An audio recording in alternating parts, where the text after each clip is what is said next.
Hey guys, welcome back. Tonight, we step beyond the last 2 minutes of human history and into the missing 100,000 years before civilization, a time when there were no cities, no kings, no written words, only firelight, migrating footsteps, and the slow awakening of the human mind. In this episode of History for Sleep, we'll travel through pre-civilization history, from the first anatomically modern humans walking under Ice Age skies, to the hunter-gatherer world of quiet freedom, to the cave paintings of Lascaux hidden deep in darkness, to the cognitive revolution that gave birth to language, imagination, and the very stories that now help you fall asleep fast. We will follow the great human migration map out of Africa, witness the Neolithic revolution that transformed wandering into settlement, and uncover the lost ancient knowledge and ancient wisdom that shaped who you are tonight. This is not just a documentary about human origins, it is a slow, immersive sleep meditation history journey, where every chapter softens the noise of modern life and reminds you that for 95% of our existence, humanity lived beneath open skies in rhythm with wind, fire, and breath. If human origins have ever made you wonder who we were before civilization, if the Ice Age documentary moments of survival and primal safety calm your mind, if the out-of-Africa theory and the birth of civilization stir something ancient inside you, then you're exactly where you need to be. So before you get comfortable, take a gentle moment to like this video and subscribe, but only if these deep sleep history stories help you find peace, sleep better, or simply reflect on our shared journey through time. Now, close your eyes, let the modern world fade into the background, and allow the story of our ancestors to carry you gently into rest. If human history were compressed into a single 24-hour day, civilization would flicker into existence during the final 2 minutes before midnight.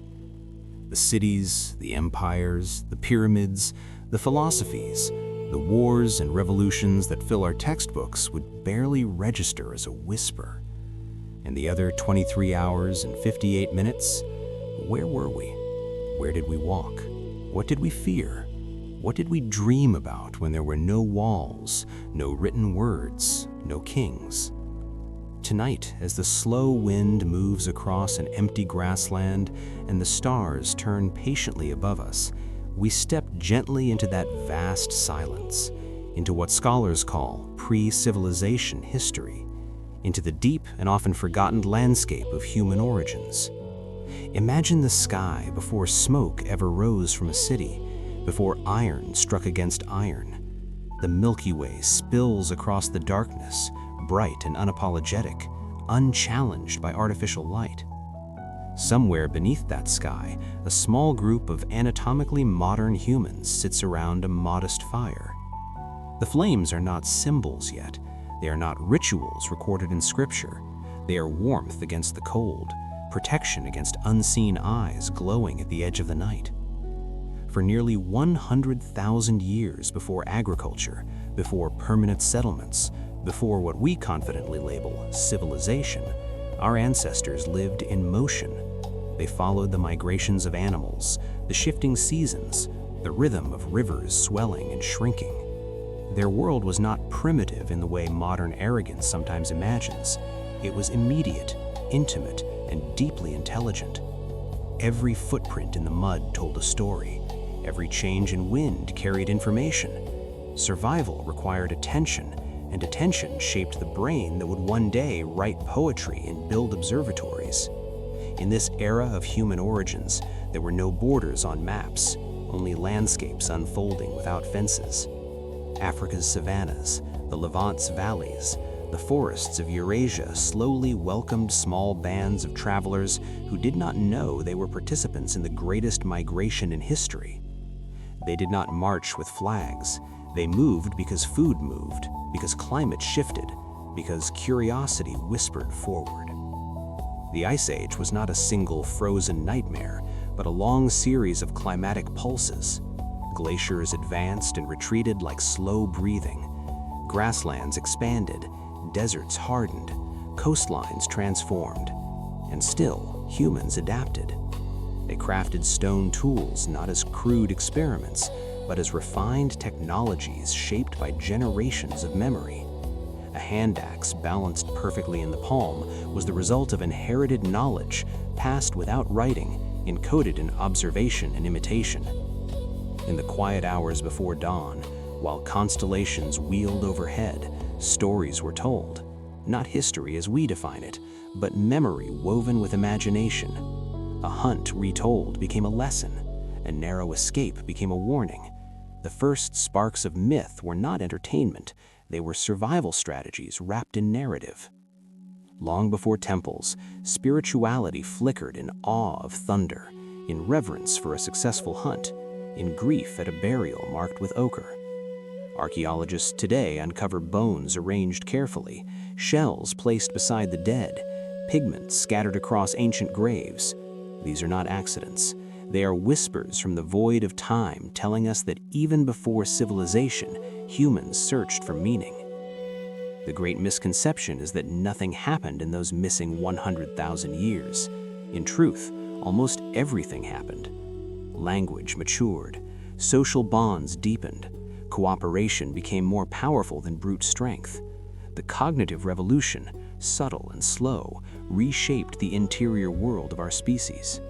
Around fires beneath open skies, the architecture of empathy, planning, and symbolic thought took root. Without these foundations, no city could ever rise. As we drift deeper into this history for sleep, let your mind release the noise of modern urgency. Feel the scale of time expanding. Civilization is not the beginning of the story, it is a recent chapter. For the overwhelming majority of our existence, we lived close to wind and water, guided by stars, sustained by movement. The void of time is not empty, it is full of footsteps, laughter, hunger, invention, and quiet resilience. It is the long, patient prologue to everything we now call human. And in understanding this vast pre-civilization history, we do not diminish ourselves. We rediscover the depth of human origins, the endurance that carried us through 23 hours and 58 minutes of darkness before the brief, brilliant flare of cities at midnight. Tonight, we begin there, in the wide, breathing silence before civilization, where the story is slower, older, and far more expansive than we have been taught. As the night deepens and the wind moves softly through tall grass, we remain in that immense stretch of pre-civilization history, not rushing forward, but allowing time itself to breathe. If civilization occupies only the final 2 minutes of our imagined 24-hour day, then this long preceding darkness was not empty waiting. It was refinement, it was rehearsal, it was the slow shaping of the human mind. For tens of thousands of years, our ancestors lived without written law, yet they were not without order. Small bands of perhaps 20 to 40 individuals formed intricate social worlds. Every person mattered. Cooperation was not moral philosophy, it was survival. A skilled tracker increased the group's chances of eating. A careful listener prevented conflict from fracturing fragile unity. A patient elder carried memory that no archive could store. In these mobile communities, hierarchy was fluid, authority earned through competence rather than inherited through title. This was human origins unfolding in its most intimate scale. Children learned not from classrooms, but from immersion. They watched hands shape stone, watched eyes scan horizons, watched silence communicate more than speech. Knowledge was embodied. The landscape itself was a teacher. Rivers revealed migration routes. Animal bones revealed seasonal cycles. The sky, in its vast rotation, became a clock long before mechanical time. In this history for sleep, we do not imagine our ancestors as crude or incomplete. We see them as astonishingly adaptive. During the Ice Age's coldest intervals, temperatures dropped dramatically. Vast sheets of ice covered northern lands, yet humans did not vanish. They stitched clothing from animal hides using bone needles. They built temporary shelters against cutting winds. They navigated coastlines, learning that the sea could provide abundance when the land was harsh.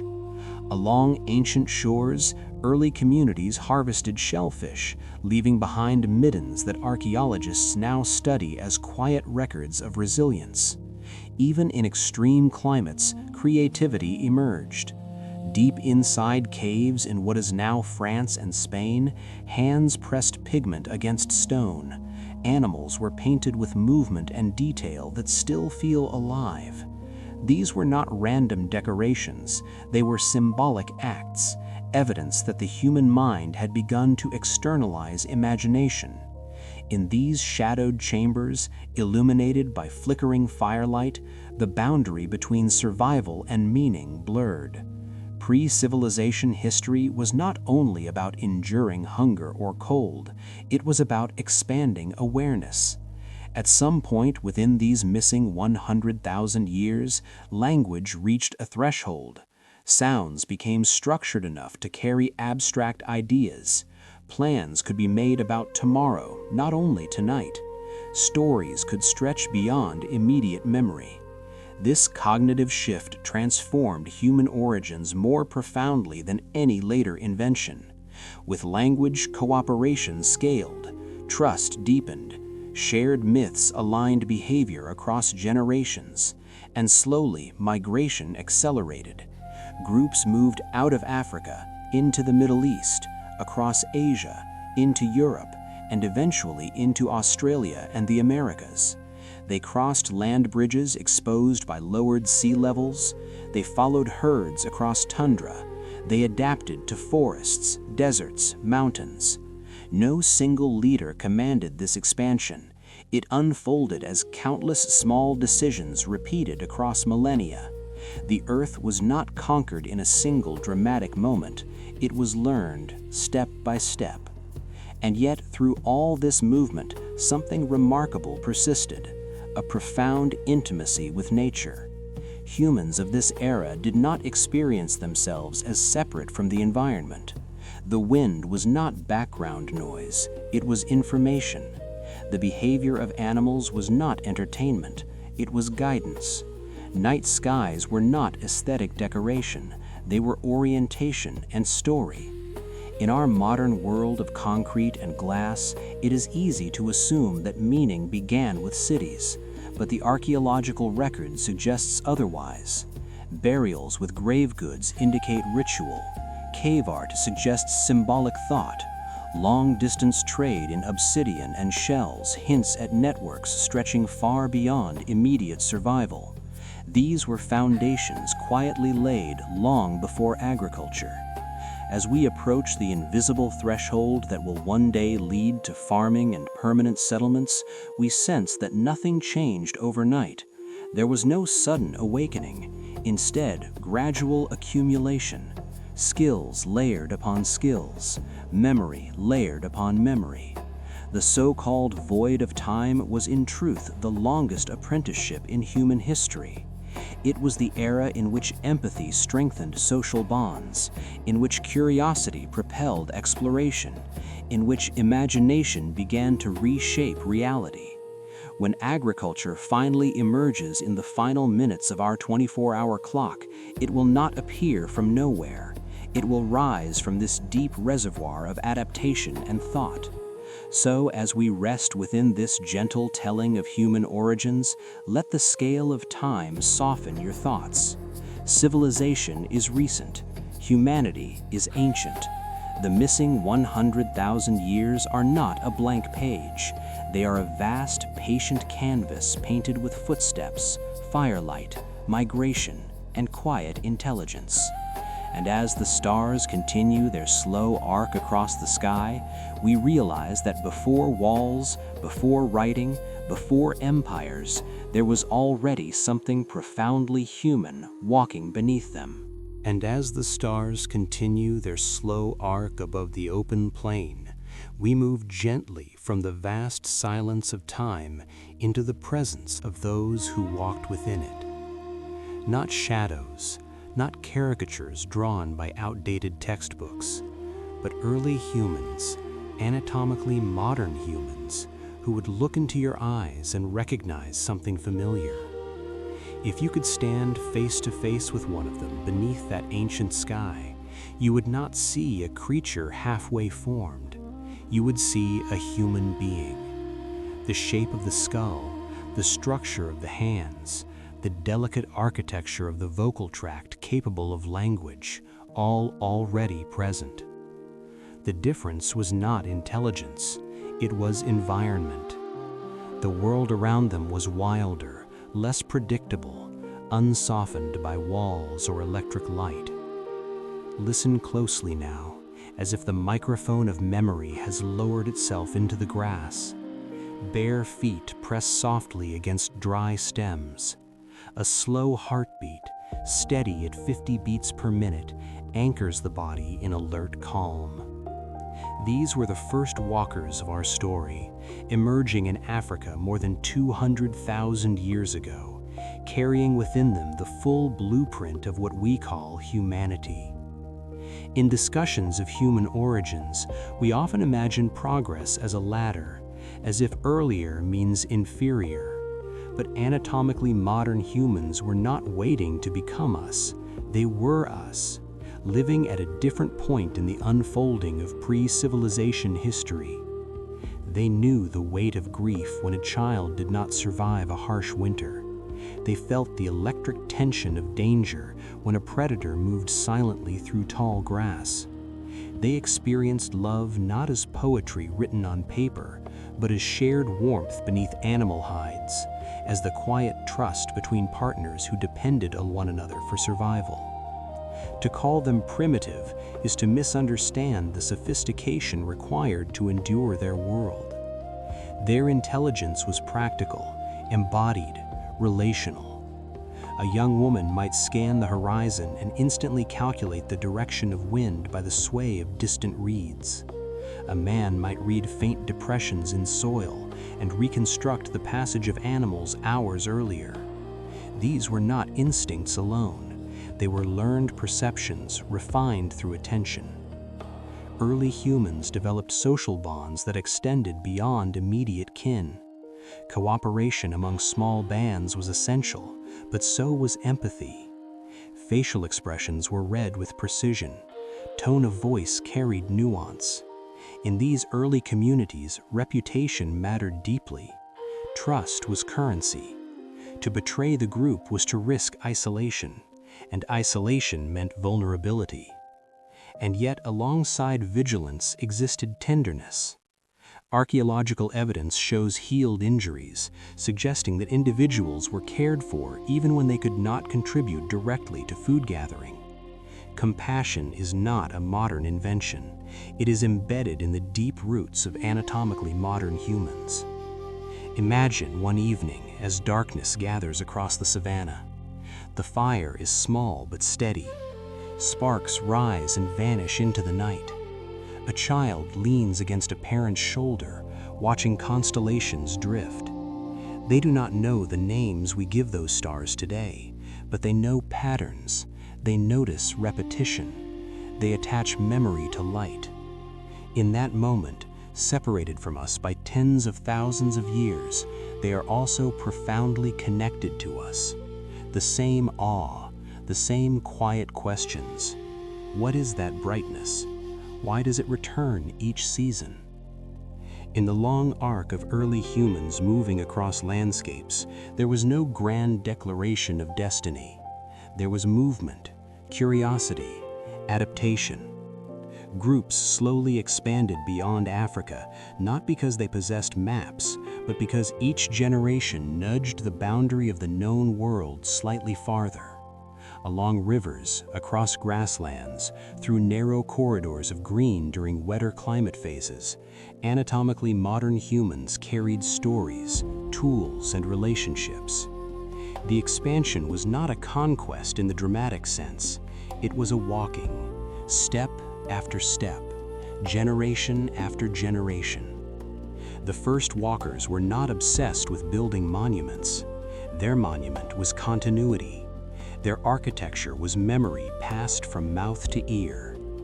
In the soft rhythm of footsteps against earth, we hear the beginning of everything that follows.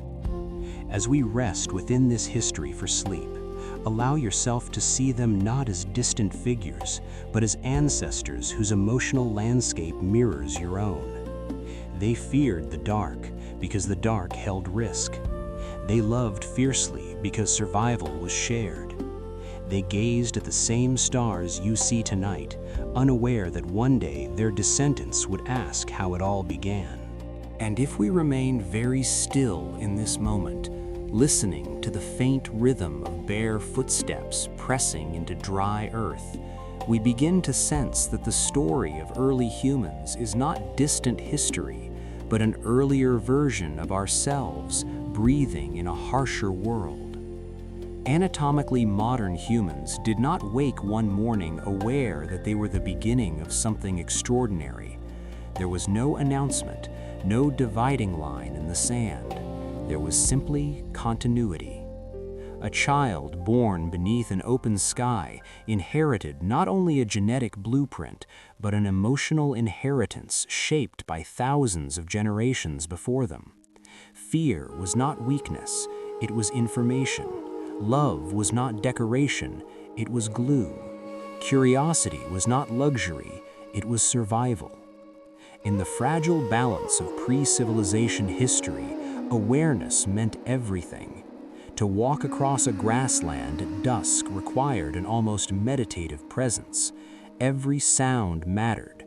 The subtle shift in bird calls might signal a predator.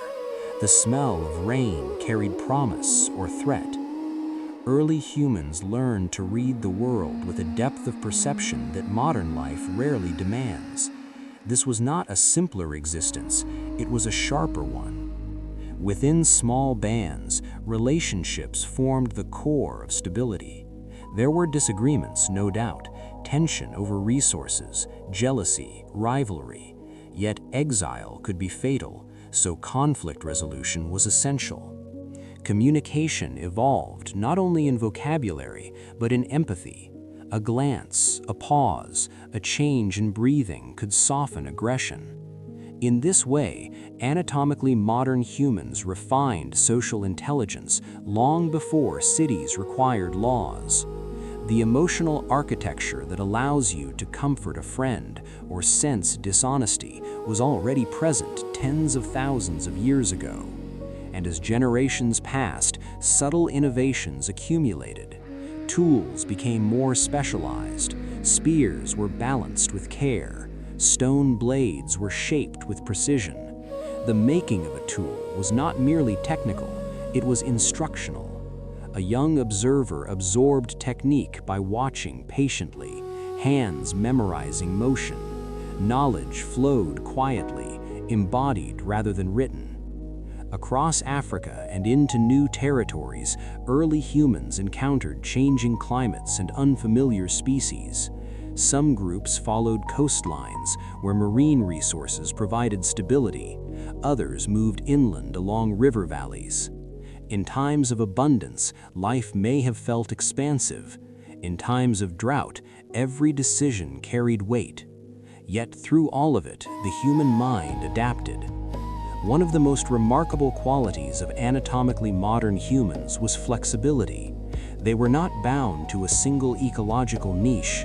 They learned to survive in savannas, forests, cold steppe, and eventually even icy margins near glaciers. This adaptability would later make civilization possible, but in these early chapters of human origins, it was simply a matter of staying alive. Imagine again that evening fire. Sparks rise, and beyond the circle of light, darkness gathers. Someone begins to speak, perhaps a recounting of a hunt, perhaps a memory of an ancestor. In that moment, narrative becomes bridge. It binds the group, reinforces shared values, transmits caution and courage alike. Storytelling in pre-civilization history was not entertainment detached from life, it was rehearsal for reality. It shaped how individuals interpreted risk and reward. It preserved lessons across generations. And beneath the storytelling, beneath the survival strategies, something else quietly grew: imagination. The ability to envision what is not immediately present is one of the defining traits of early humans. To plan a hunt for tomorrow requires mental simulation. To migrate toward a distant horizon requires belief in possibility. This cognitive depth distinguishes anatomically modern humans, not because they were superior, but because their minds had expanded into symbolic thought. Cave art, personal adornment, deliberate burials all point to this inner expansion. These were not isolated acts, they were expressions of a mind aware of time beyond the present moment. As we settle into this gentle rhythm of history for sleep, let yourself feel the closeness between you and these first walkers. They too felt uncertainty about what lay beyond the next ridge. They too felt relief when rain finally fell after weeks of dryness. They too watched the night sky and sensed both insignificance and wonder. The viral truth hidden in this ancient chapter is simple and deeply human. They loved, they feared the dark, and they gazed at the stars just as you do tonight. The distance between us is measured in millennia, but the emotional landscape remains strikingly familiar. Civilization would eventually transform human life in dramatic ways, but it did not invent humanity. Humanity was already fully present in those early humans, in those anatomically modern humans walking barefoot across open land. The first walkers were not incomplete versions waiting for progress. They were complete in their own context, carrying forward a flame of awareness that would one day light cities. And as the slow heartbeat beneath this narration continues, steady and calm, we recognize that the foundation of everything we call civilization was laid not in stone, but in the attentive, feeling, adaptable minds of those who walked before walls ever rose. And now, as the slow heartbeat of those first walkers fades gently into the background, we sit with them beside the fire. The night is deeper here. The wind has softened. The only steady sound is the quiet crackling of flames consuming dry wood, a natural white noise that steadies the mind. Sparks lift upward and dissolve into darkness. Around this small circle of light, something extraordinary begins to unfold, something so subtle that no one present would recognize it as a revolution. And yet, this is the cognitive revolution. This is the origin of language awakening within anatomically modern humans. There is no sudden flash of brilliance, no lightning bolt of enlightenment. Instead, there is repetition, a sound attached to a gesture attached to meaning, meaning repeated until it settles into shared understanding. At first, perhaps, language was practical, a signal for danger, a call to gather, a warning carried across distance. But gradually, something shifts. Sounds no longer point only to what is visible, they begin to point to what is remembered, then to what is imagined. And in that delicate transition, humanity crosses an invisible threshold. Listen closely now. Beneath the crackling fire, beneath the soft breathing of the group, there are faint whispers. Not words you can clearly decipher, but the texture of speech forming. A murmur on the left, a softer echo on the right. Whisper layering, overlapping, gentle and indistinct. This is history for sleep, inside history for sleep. Around these fires, tens of thousands of years ago, the first stories were born. Not myths carved in stone, not epics written in ink, but spoken threads woven into night air. A hunter recounts a near miss with a predator, but he does more than describe the event. He adds emphasis, he shapes suspense. The children lean closer. The story becomes larger than the moment itself. Language allows experience to expand beyond its physical boundary. The cognitive revolution is not merely about vocabulary, it is about imagination. The ability to speak of tomorrow before it arrives. The ability to describe a place beyond the horizon. The ability to imagine a spirit in the storm or intention in the stars. In this origin of language, humans begin to construct shared realities. A symbol no longer refers only to an object, it refers to belief, and belief binds communities more tightly than blood alone. Firelight flickers across attentive faces. The storyteller's voice lowers, rises, pauses. In those pauses, something powerful happens. Anticipation forms. The listeners are not passive, they simulate the narrative within their own minds. Neural pathways strengthen, memory deepens. The story becomes rehearsal. Through storytelling, early humans could transmit survival strategies without exposing the group to direct danger. They could encode moral lessons in narrative form.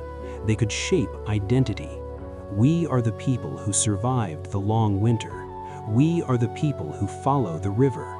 Language becomes the architecture of belonging. In this quiet revolution, empathy expands. When someone tells of loss, others feel it. When someone speaks of triumph, others share pride. Emotional contagion strengthens social cohesion. The origin of language allows internal states to be externalized. A feeling that once remained private can now be expressed, mirrored, validated. This is no small development. It transforms isolated consciousness into collective awareness. And as vocabulary grows, abstraction emerges. Early humans can now discuss not only the hunt happening tomorrow, but the concept of fairness. Not only the storm overhead, but the idea of unseen forces. The cognitive revolution is gradual, layered, cumulative.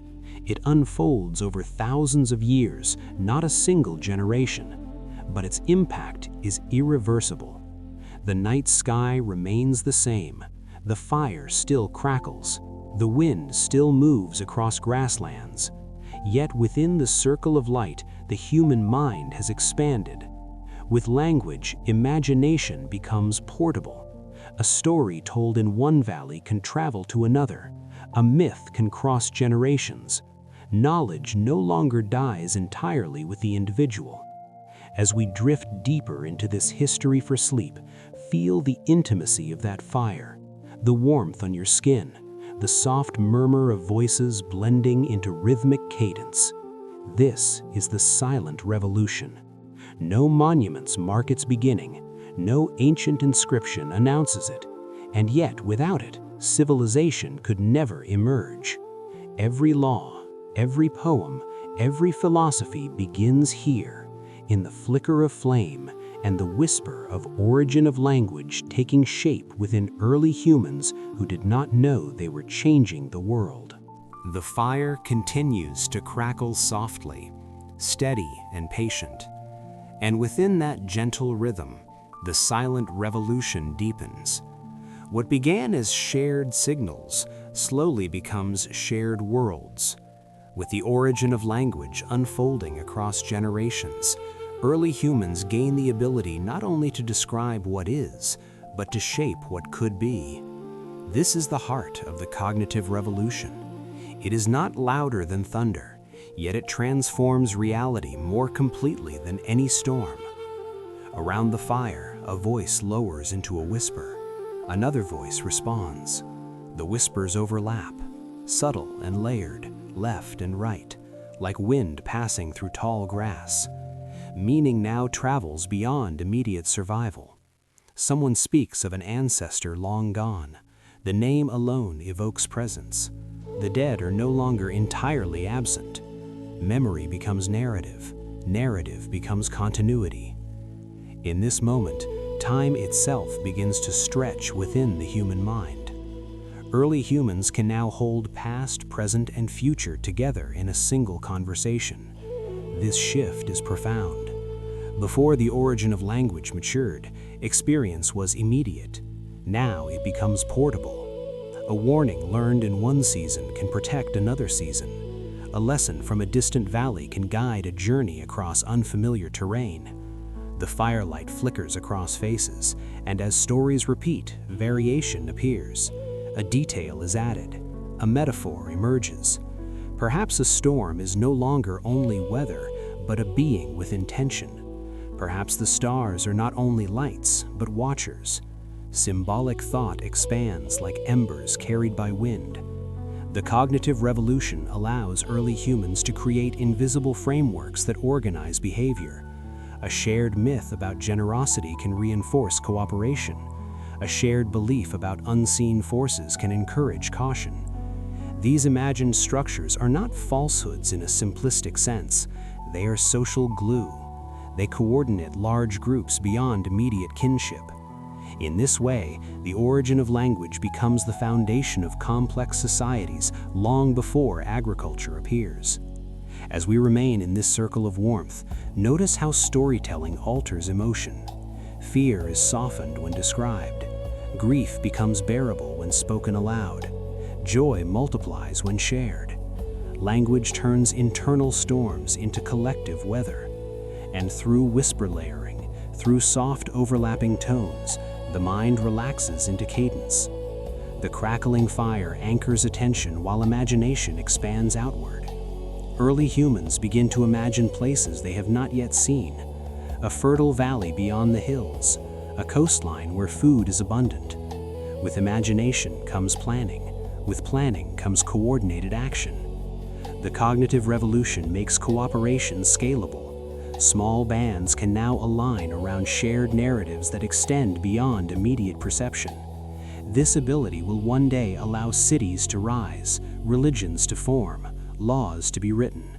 But here, in pre-civilization history, it is still intimate, it is still human. The revolution is silent because it leaves no immediate monument. There are no ruins marking its birth. Yet archaeological traces hint at its presence. Engraved patterns on bone, personal ornaments crafted from shells, pigments chosen not for function, but for expression. These are signals that early humans were thinking symbolically. They were aware of identity. They were aware of belonging. In the origin of language, the boundary between self and group becomes more fluid. A story can define who we are. A shared phrase can signal trust. Over time, language allows strangers to cooperate if they believe in the same narrative. This is perhaps the most powerful legacy of the cognitive revolution. Not sharper tools, not stronger bodies, but shared imagination. As you listen to this history for sleep, feel the resonance between that ancient fire and your own quiet room. The same neural pathways activated by story then are activated now. The same calm that comes from steady rhythm, from familiar voice, from safe enclosure. Early humans did not know they were laying the groundwork for civilization. They simply told stories to make sense of darkness. Yet in doing so, they constructed bridges across time. Without the silent revolution, there would be no myths, no science, no philosophy, no history for sleep. The origin of language transformed isolated minds into networks of meaning, and in that transformation, humanity stepped into a new dimension. The fire burns low, the whispers fade into breath, but the revolution continues within you each time you speak, imagine, remember, or dream. The fire has dimmed, and now dawn begins to gather at the edge of the horizon. The whispers of language soften into morning breath. A faint stream can be heard nearby, water moving over stone in a patient rhythm. Birds test the light with quiet, tentative notes. And with the coming of day, the circle rises. There are no walls to step outside of, no doors to unlock, no schedules etched into clay or carved into stone. There is only the open world. This is the hunter-gatherer lifestyle in its purest form. This is nomadic life before ownership hardened into borders. If we allow ourselves to rest in this scene, we begin to notice something unfamiliar to modern tension. There is effort here, yes. There is hunger at times, risk at times, fatigue at times. But there is no financial pressure, no looming deadline, no abstract clock dividing the day into obligations. Time follows light, movement follows need. The group begins to walk, not hurried, not idle, but attentive. The wandering life is not aimless drifting, it is informed motion. These early humans carry little because they must carry everything. Tools are simple but refined. Knowledge weighs more than possessions. A well-balanced spear, a woven sling, a stone blade carefully shaped. The true wealth of nomadic life lies not in accumulation, but in adaptability. When food grows scarce in one valley, they move. When water recedes, they follow its path. There is no sense of defeat in this, only adjustment. Here, a quiet, stoic wisdom emerges long before philosophy receives a name. They do not rage against drought. They do not curse the migration of animals. They observe. They respond. Acceptance is not resignation. It is clarity. The hunter-gatherer lifestyle requires intimate partnership with environment. A person who resists the rhythm of seasons will exhaust themselves. A person who aligns with those rhythms survives. The stream continues its gentle murmur. Morning light spreads across tall grasses. Children walk beside elders, absorbing the land through immersion rather than instruction manuals. They learn which plants nourish and which harm. They learn the pattern of animal tracks pressed into soft earth. Knowledge is relational. It is tied to place, to smell, to texture. In nomadic life, identity is not built from career or property. It is built from contribution and presence. A skilled forager is valued. A careful scout is trusted. A storyteller strengthens cohesion. Everyone's role matters because survival is shared. And yet, despite the constant movement, there is a profound sense of freedom. No one is tethered to a single field. No one is confined to a fixed structure. The horizon is invitation, not barrier. When resources diminish, the group does not cling in denial. They move. There is humility in this mobility. Humans are not masters of the landscape. They are participants within it. The hunter-gatherer lifestyle fosters awareness of limits. Over-harvesting would threaten tomorrow's meal. Cooperation preserves balance. In this way, sustainability is not ideology. It is instinct, refined by experience. Around midday, perhaps the group pauses near shade. Food gathered in the morning is shared. There is conversation, light and unhurried. There are no stockpiles towering in storage rooms. What is needed is enough. In our modern world of accumulation, this simplicity can feel radical. Yet for tens of thousands of years before civilization, nomadic life was the norm. The wandering life shaped human psychology more deeply than cities ever could. The sense of self intertwined with landscape, the acceptance of uncertainty as natural, the understanding that change is constant. This chapter of pre-civilization history reveals that freedom is not the absence of challenge, it is the absence of illusion. There is no promise that tomorrow will be easy, but there is trust that the group will adapt together. As the stream continues its quiet song and birds lift fully into morning light, we recognize that the hunter-gatherer lifestyle was not primitive poverty, It was dynamic equilibrium. It was a moving harmony between human need and natural supply. In this wandering life, humans learned resilience without bitterness, movement without panic, and acceptance without despair. As the sun climbs higher and the stream continues its quiet, silver conversation over stone, the wandering life reveals something deeper than movement. It reveals a different relationship with desire. In the hunter-gatherer lifestyle, wanting is shaped by immediacy. Hunger asks to be answered. Thirst asks to be quenched. Shelter asks to be found before nightfall. But beyond these essentials, accumulation loses meaning. To carry too much is to slow the group. To cling too tightly is to risk being left behind by changing seasons.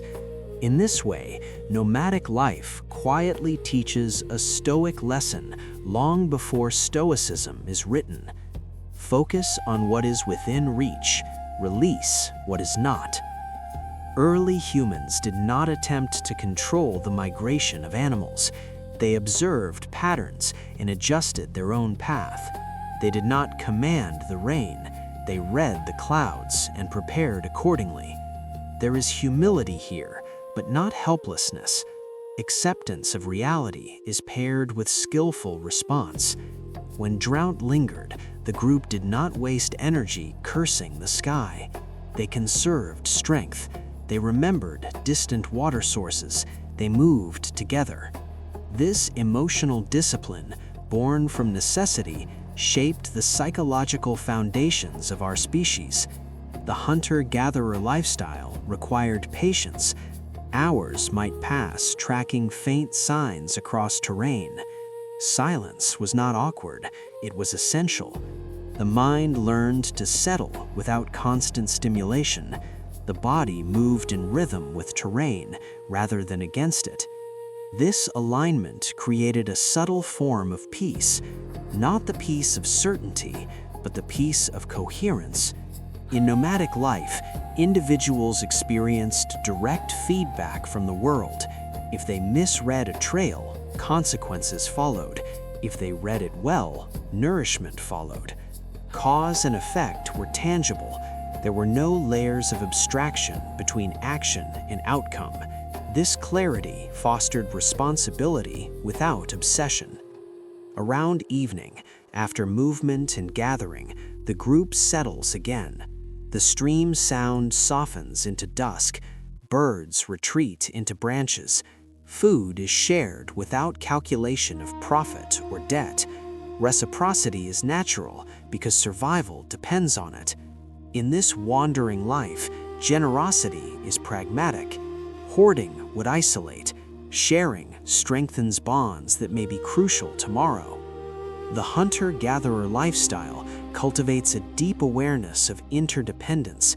No individual survives entirely alone. Strength lies in cohesion, and yet individuality is not erased.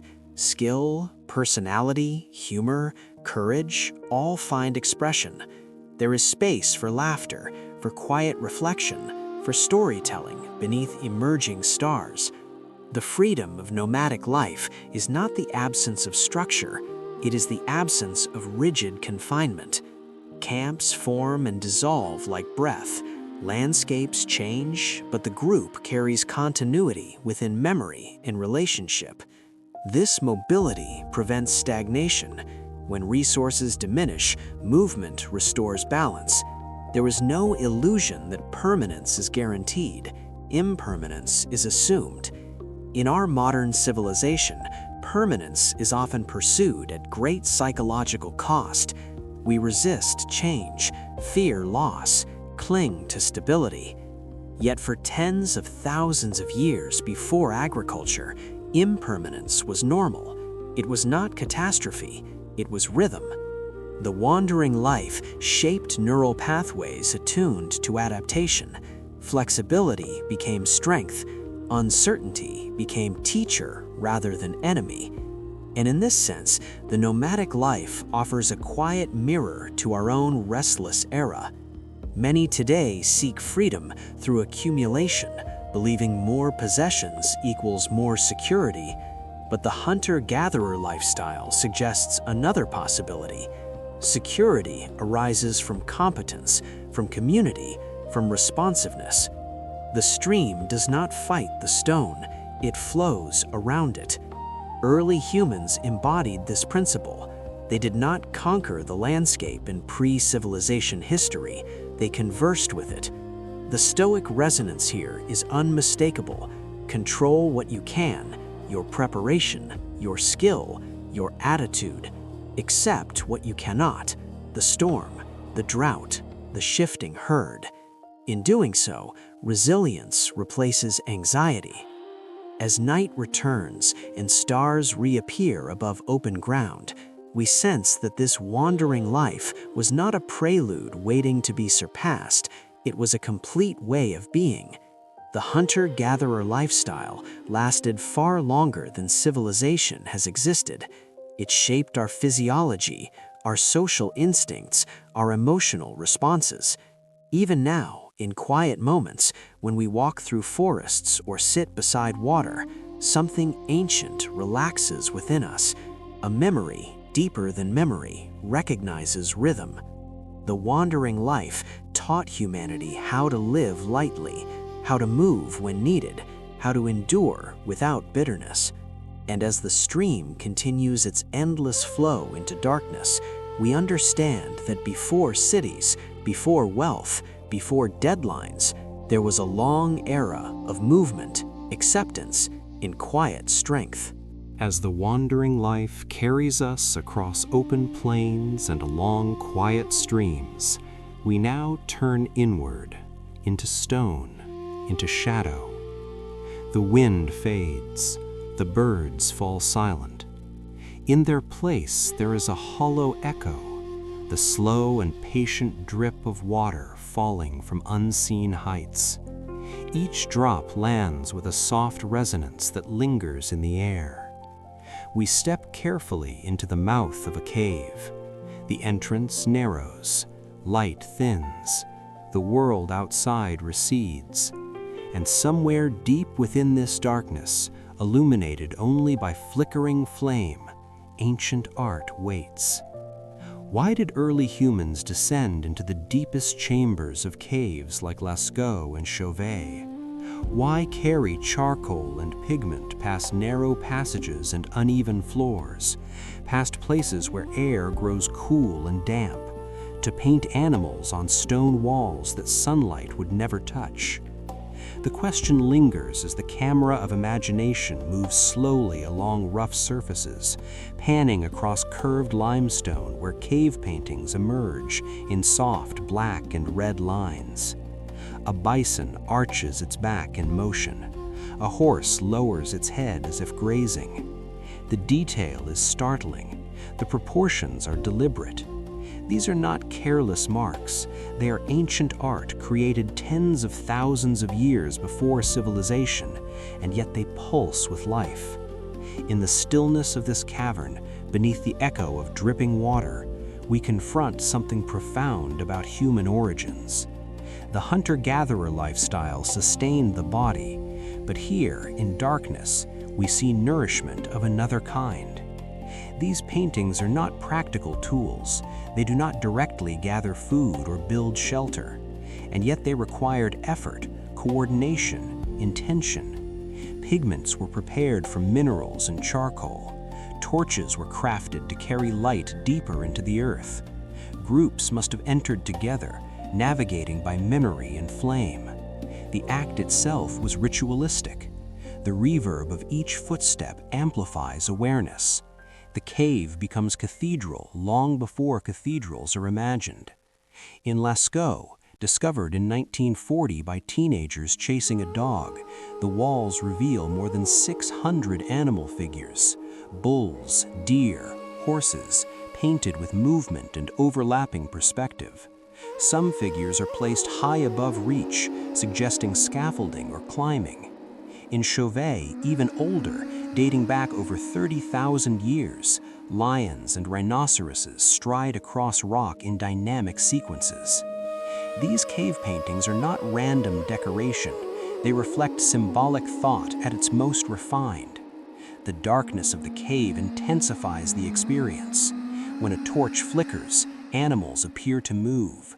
Shadows ripple across stone, animating ancient art in ways daylight never could. Perhaps that was the point. The deep chambers were chosen precisely because they removed distraction. Outside, the wandering life demanded vigilance. Inside, the mind could focus on vision. The cognitive revolution that gave birth to language now expands into image. The origin of language allowed humans to describe unseen realities.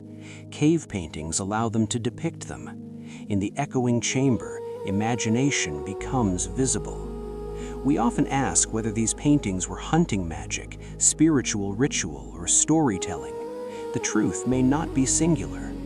Early humans did not separate art, belief, and survival as modern categories do.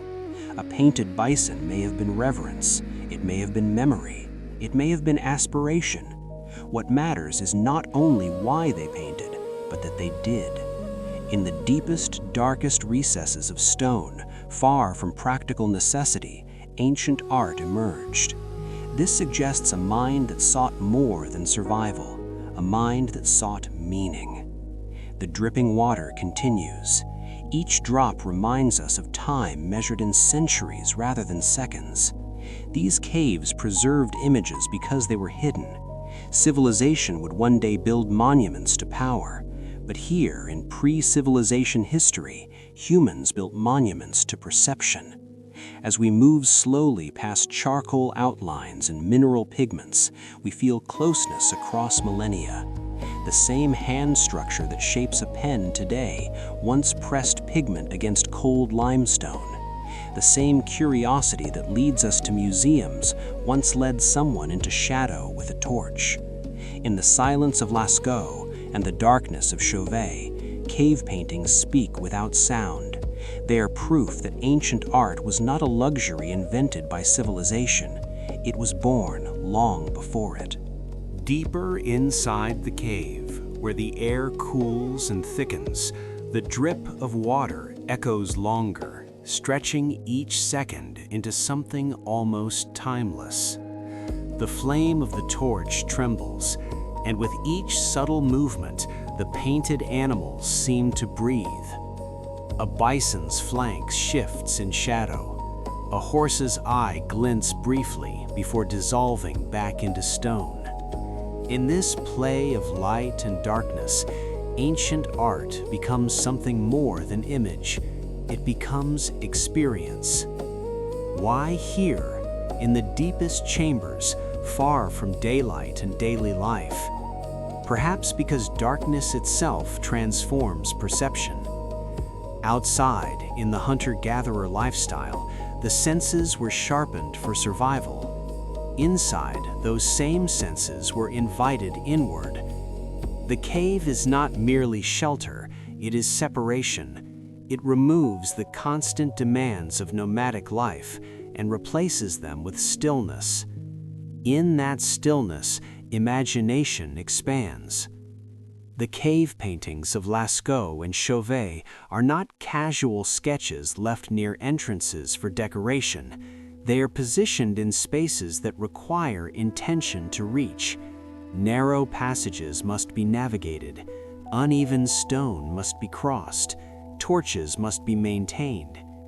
This suggests preparation, coordination, perhaps even ceremony. Early humans entered these chambers not by accident, but with purpose. In the vast darkness illuminated by firelight, ancient art becomes almost animated. The uneven surface of limestone was not ignored, it was used. Artists selected natural curves of rock to enhance the movement of animals. A bulge becomes the shoulder of a bull. A crack becomes the line of a mane. This interaction between stone and pigment reveals something remarkable about human origins. It shows awareness of depth, of illusion, of perspective. These cave paintings are not flat symbols, they are attempts to capture motion and vitality. The cognitive revolution that allowed language to form now expresses itself visually. Image joins word in shaping shared reality. And perhaps this is why they painted in darkness. The cave creates a controlled environment. The only light is what humans bring. The only sound is breath, footstep, the amplified drip of water reverberating across walls. In that heightened atmosphere, the act of painting may have felt sacred, not in the institutional sense of later religions, but in the raw sense of presence. When a torch flickers, shadows move, the painted animals seem alive. The boundary between imagination and perception blurs. For early humans who already lived closely attuned to animal behavior, this experience could deepen connection. A painted horse is not merely representation, it is relationship. Modern viewers sometimes ask whether cave paintings were intended to ensure hunting success. Perhaps they were, but even if practical hope was involved, the execution goes beyond utility. The precision, the layering, the scale suggest reverence. In Chauvet, lions are depicted without visible prey, arranged in dynamic procession. In Lascaux, the Great Hall of the Bulls stretches across stone like a prehistoric gallery. These works required time and sustained focus, time that could have been spent elsewhere in nomadic life. That choice matters. It reveals that ancient art was valued. The dripping water continues to echo. Each drop reminds us that these chambers have witnessed tens of thousands of years. While civilizations rose and fell above ground, these images remained hidden, protected by darkness. Pre-civilization history leaves few written records, but it leaves these.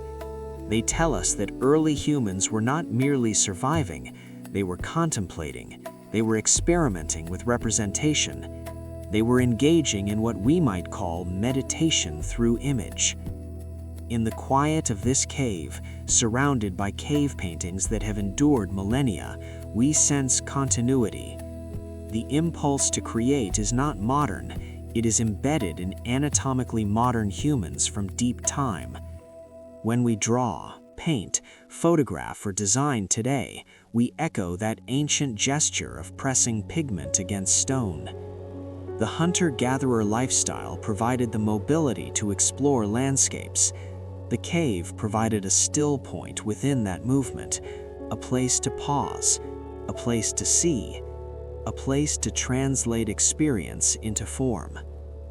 As the torchlight dims and the echo of dripping water fades into softer reverberation, we understand something essential about the missing 100,000 years before civilization.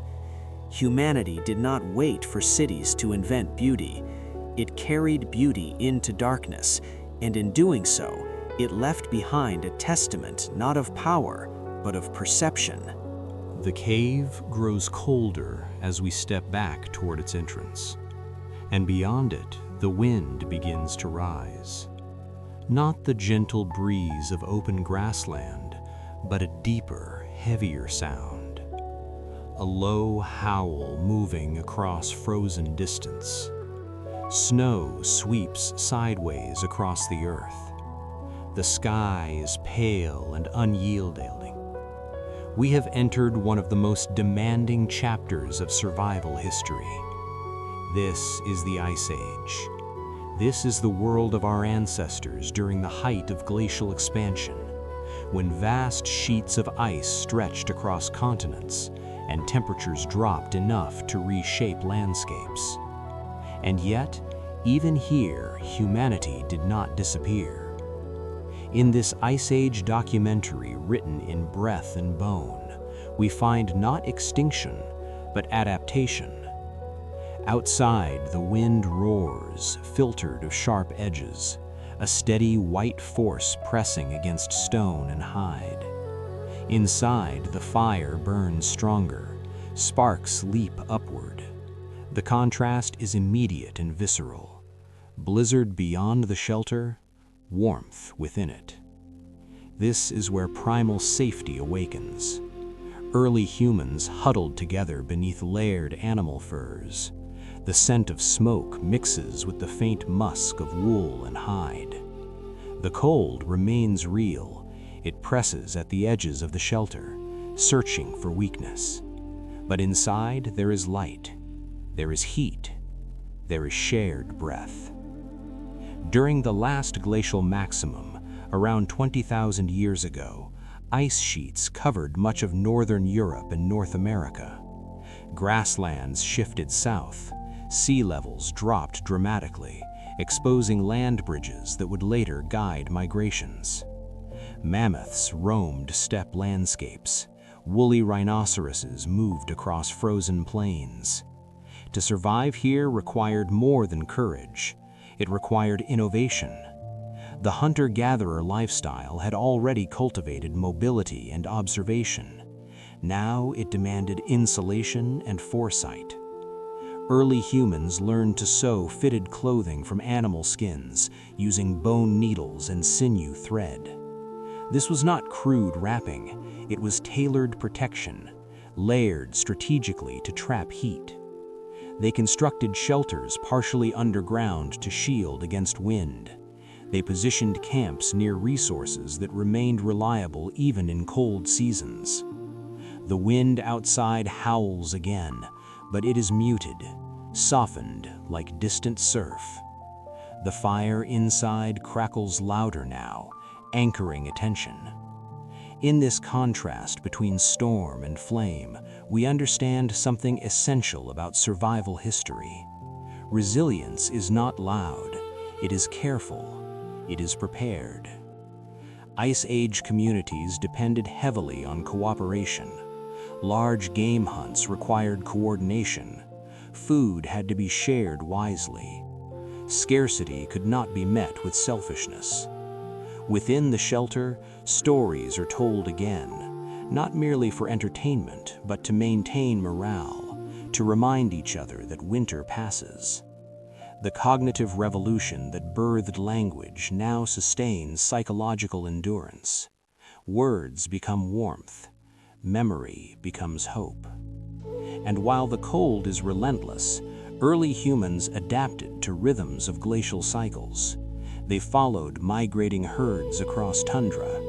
They understood which valleys offered shelter from wind. They recognized that ice was not a permanent prison, but a shifting phase of Earth's climate. In this Ice Age documentary of lived experience, there is no denial of danger. Frostbite, hunger, sudden storms were constant risks, but fear was balanced by familiarity. The environment was harsh, yet known. Children born into this world did not see it as catastrophe. It was simply reality. And within that reality, they found moments of beauty. Snow reflecting moonlight, ice crystals shimmering at dawn, the hush that follows heavy snowfall. Inside the shelter, the firelight flickers against stone or hide walls. Shadows move gently. The body relaxes as warmth returns to fingers and toes. This is primal safety at its deepest level. Protection within community, shelter within storm. The Ice Age was one of the greatest tests in human origins, but it did not extinguish the human spirit. It refined it. It demanded skill, cooperation, patience, and in that demand, it strengthened bonds. As the wind continues its steady song outside and the fire answers from within, we recognize that survival history is not merely about enduring cold. It is about creating warmth where none naturally exists. The storm does not end quickly. It rarely does. Outside the shelter, snow continues to drift against rock and packed earth, reshaping the landscape in slow, relentless waves. The wind carries fine ice crystals that sting exposed skin and erase footprints within minutes. But inside, the fire holds its circle. The flames rise and fall, stronger now, answering the pressure of the cold with steady heat. This contrast between blizzard and warmth is not accidental in human memory. It is ancient. It is encoded. The feeling of primal safety does not arise from perfect weather. It arises from protection within danger. In this chapter of survival history, we begin to understand how deeply the Ice Age shaped human psychology. During prolonged cold phases, early humans could not rely solely on abundance. Planning became essential. Food gathered during milder seasons had to be preserved. Meat was dried, smoked, or frozen naturally in sub-zero air. Fat was valued not only as nourishment, but as fuel for flame and body. The hunter-gatherer lifestyle evolved under pressure, refining its strategies. Mobility remained crucial, but movement had to be timed carefully.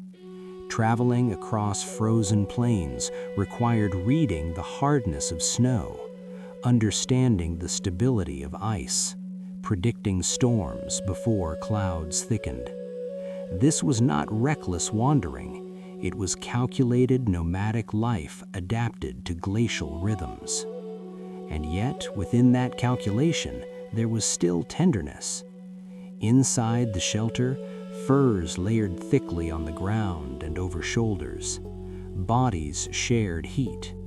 Elders sat closest to the fire. Children were wrapped more carefully. The crackling fire becomes louder now, steady and reassuring, its rhythm almost like breath. The howling wind outside, filtered and distant, serves only to emphasize the boundary between chaos and refuge. Early humans learned to construct more durable shelters during harsh winters. Mammoth bones were sometimes arranged as frames, covered with hides, forming wind-resistant dwellings on open tundra. In other regions, caves were used strategically for insulation. Fire was guarded carefully. Losing it in a storm could mean catastrophe. Maintaining flame required constant attention, constant cooperation. In this Ice Age documentary, written not on parchment, but in lived endurance, we see that survival was communal. No single individual could thrive alone against glacial cold. Shared responsibility was not moral theory, it was necessity. The cognitive revolution that gave birth to language now becomes an instrument of coordination under pressure. Clear communication prevented accidents. Shared stories preserved lessons about previous winters. Memory extended beyond one lifetime. The Ice Age also intensified migration. As glaciers advanced, human groups were pushed southward or toward coastal refuges. When ice retreated, corridors opened. Lower sea levels exposed land bridges, such as Beringia, allowing humans to cross into new continents. Thus, even in its harshness, the Ice Age shaped expansion. Adversity became pathway. The very conditions that threatened survival also created routes for exploration. This paradox lies at the heart of human origins. Pressure produces adaptation. Cold produces innovation. Inside the shelter, as the firelight glows against fur and stone, we sense something deeply comforting. The body relaxes because the boundary holds. Outside, wind can rage. Inside, there is coherence. Modern life rarely offers such elemental clarity. Our storms are often invisible, abstract, psychological. Yet the same ancient circuitry responds when we feel safe in a warm room while rain or wind touches the window. That circuitry was forged here in the Ice Age. In survival history, warmth is not luxury, it is victory.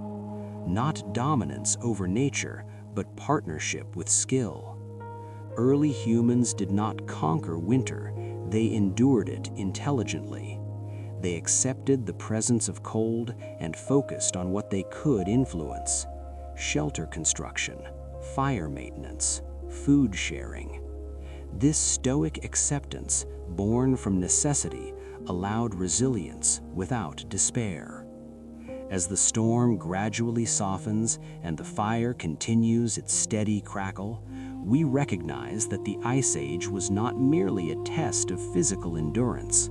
It was a crucible for community, foresight, and emotional regulation. The missing 100,000 years before civilization were not massive waiting period. They were training ground. And in the glow of fire against winter darkness, humanity learned how to create safety within uncertainty. And when the ice loosened its grip and the corridors of Earth opened once more, they did not stay. They walked. Not because they were lost, but because movement had always been their language. If you trace a human migration map today, you will see thin lines stretching outward from one origin point in Africa, branching slowly across continents. But those lines are too clean, too quiet. The truth was footsteps. The truth was breath in cold air. The truth was endurance measured not in miles, but in generations. The out of Africa theory tells us that anatomically modern humans began dispersing roughly 60 to 70,000 years ago, leaving Eastern Africa in small bands. But theory alone cannot capture the rhythm of it. They went across valleys where grass bent in warm wind. They went along coastlines where waves repeated their ancient 4-4 pattern against stone. They went through mountain passes where air thinned and stars sharpened. They went not knowing they were becoming ancestors of entire continents. The sound of steady ocean wind blends with rhythmic surf, a pulse that mirrors walking. Left, right, left, right. Migration was not a single dramatic exodus, it was a long unfolding. Small groups followed shorelines of the Arabian Peninsula, drawn by predictable marine food sources.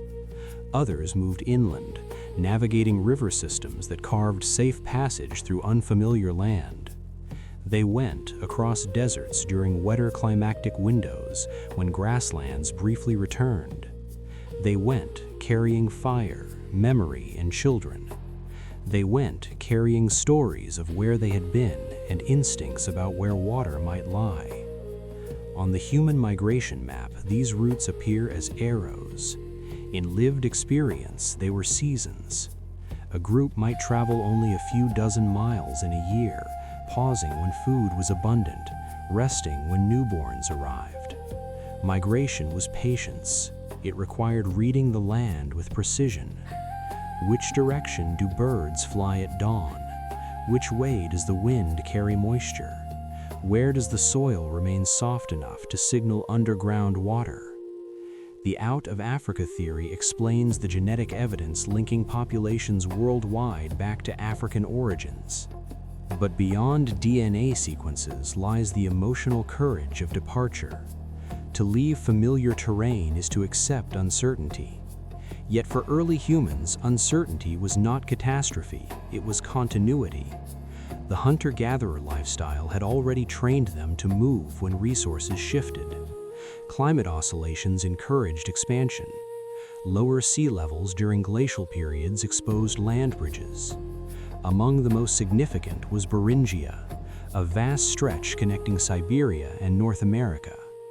They went across frozen plains where the horizon seemed endless.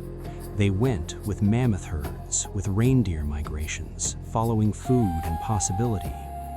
The hypnotic repetition of walking becomes meditation, step after step, generation after generation. Children born in one valley would grow old in another. Grandchildren would know landscapes their grandparents had never imagined. And yet, through it all, there remained continuity. Fire at night, story at dusk, the same stars above shifting ground. Migration was not conquest, it was adaptation extended over time. The ocean wind grows softer now, waves continuing their steady rhythm. In this great journey, there is no empire, no banner planted in triumph, only resilience, only persistence. Human migration shaped languages, cultures, genetic diversity, but at its core, it was simple. They went because staying was never permanent. They went because movement was survival. They went, and in walking, they became everywhere. And still they walked, not in haste, not in fear, but in rhythm. The sea wind continues its steady breath, waves folding into shore in quiet repetition, and somewhere in the distance, a line of figures moves slowly along a coastline that no longer exists on our modern maps.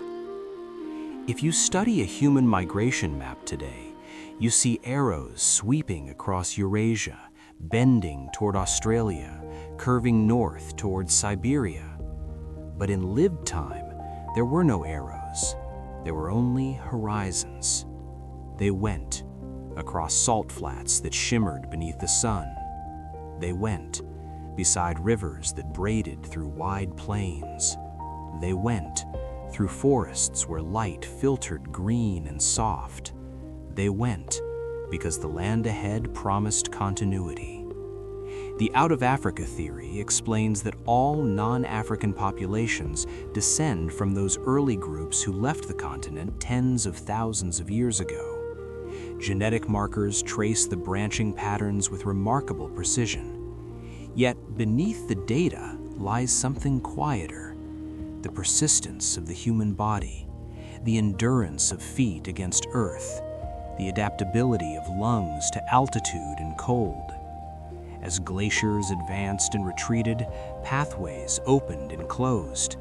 During periods of lower sea level, Beringia emerged not as a narrow bridge, but as a vast subcontinent of grassland connecting Asia and North America. They went across that exposed land, not realizing they were stepping into an entirely new hemisphere. The rhythm of waves shifts now to a deeper wind, as if echoing open tundra. Migration into the Americas was not a single march. It unfolded gradually, possibly over generations, who hunted along the edges of retreating ice sheets. They followed megafauna. They followed familiarity in new landscapes. They went between walls of ice that towered silently. They went across plains where mammoth tracks marked direction. They went, carrying infants wrapped in fur, elders supported by steady arms. The hypnotic repetition of movement becomes almost trance-like. Walk, rest, hunt. Walk, rest, hunt. In this pattern lies survival history at its most patient. Migration required trust in knowledge that was partly inherited and partly intuitive. The position of stars at certain seasons, the direction of prevailing winds, the migration cycles of animals. This was not blind wandering, it was informed expansion shaped by environmental awareness. Over thousands of years, these journeys produced the diversity of cultures that would later flourish across continents. Language diverged, tools adapted to regional materials, diets shifted according to ecosystems. Yet the core remained constant: fire at dusk, shelter against wind, shared narrative beneath sky. The great journey did not erase origins, it extended them. Every community that settled in distant lands carried Africa within its genetic memory. The out-of-Africa theory is not merely scientific explanation, it is a reminder of unity. Every face across the globe descends from walkers who once stood beneath the same African stars. The wind softens again, ocean rhythm returning gently. In the repetition of "they went," there is comfort. Motion becomes continuity. Change becomes familiar. Modern life often feels fragmented, yet our deepest history is one of movement and adaptation. They went, and in going, they learned landscapes. They went, and in going, they learned resilience. They went, and in going, they wove humanity across the planet. The missing 100,000 years before civilization were not silent emptiness. They were footsteps echoing across ice and sand, across river valley and mountain pass. And if you listen carefully beneath the sound of waves tonight, you may still hear it, a distant rhythm. Left, right, left, right. The sound of humanity becoming everywhere. And after the walking, after the ice and the wind and the long unfolding across continents, there was something quieter that traveled with them.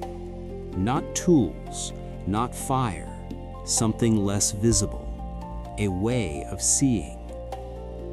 Imagine a forest before temples, before scripture, before carved idols. Mist hangs low between ancient trees. Shafts of light break through the canopy in soft descending beams. The air is cool, alive with the faint hum of insects and the distant call of unseen birds. In this world, spirituality does not kneel before named gods, it listens. This is the realm of animism, one of the earliest expressions of prehistoric religion, long before structured doctrine shaped belief into hierarchy. In animism, the forest is not backdrop, it is presence. The river is not resource, it is relationship. Early humans did not divide the world into sacred and ordinary. The world was entirely sacred. A low wooden flute begins to echo softly in the distance, its tone simple and hollow, blending into a deep droning hum that vibrates beneath the narrative like breath. The hunter-gatherer lifestyle required intimate attention to landscape. Survival depended on reading subtle signals, the shift of wind through leaves, the silence before a predator moves, the way certain trees grow near water. Over time, attention becomes reverence, reverence becomes connection, and connection becomes belief. Animism did not begin as mythology, it began as perception. A tree that provides shelter, fruit, shade, and fuel is not inert matter. It feels like companion. A river that nourishes and sometimes floods is not neutral. It feels like force. In prehistoric religion, this intuitive sense of aliveness shaped rituals that were fluid and personal rather than codified. There were no temples in the early forest. The temple was the forest. There were no priests standing between human and mystery. Mystery was immediate. A fallen stone might hold significance because it marked a memory. A particular grove might feel different because generations returned to it. Animism rests on a simple yet profound premise. Consciousness is not confined to the human body. Whether interpreted metaphorically or literally, this worldview fostered humility. Humans were participants in a living network, not rulers over inert matter. In a time before agriculture anchored people to one place, spiritual practice moved with them. A campfire circle beneath open sky, a gesture of gratitude before a hunt, a whispered acknowledgement to the animal whose life sustains the group. These acts were not written in scripture, yet they were deeply embedded in human origins. The concept of prehistoric religion often suggests primitive superstition, but this framing misses the subtlety. Animism cultivated ecological awareness. When a forest is perceived as alive, exploitation becomes unthinkable. When a mountain is understood as spirit, destruction feels like violation. This was not environmentalism in the modern sense, it was relational existence. The drone sound deepens slightly, vibrating low and steady, like an carried through mist. In this atmosphere, belief does not demand certainty, it invites attentiveness.